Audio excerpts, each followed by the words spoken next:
నీ కథ ముగింపులేనిదై సదా సాగదా ఇదే కదా నీ కథ ముగింపులేనిదై సదా సాగదా నీ కంటి రెప్పలంచున మనస్సు నిండి పొంగిన ఓ నీటి బిందువే కదా నువ్వెతుకుతున్న సంపద ఒక్కొక్క జ్ఞాపకానికి 100 ఏళ్ల ఆయువుందిగా ఇంకెన్ని ముందు వేచెనో అవన్నీ వెతుకుతూ పదా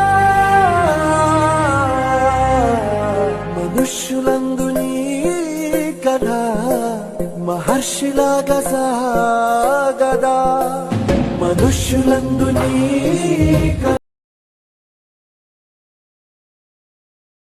ఈ వీడియో చూసినందుకు ధన్యవాదాలు మరియు నా యూట్యూబ్ ఛానల్ని లైక్ చేయండి, కామెంట్ చేయండి మరియు సబ్స్క్రైబ్ చేయండి. నా యూట్యూబ్ ఛానల్ పేరు ఆర్ఏ మోటివేషన్.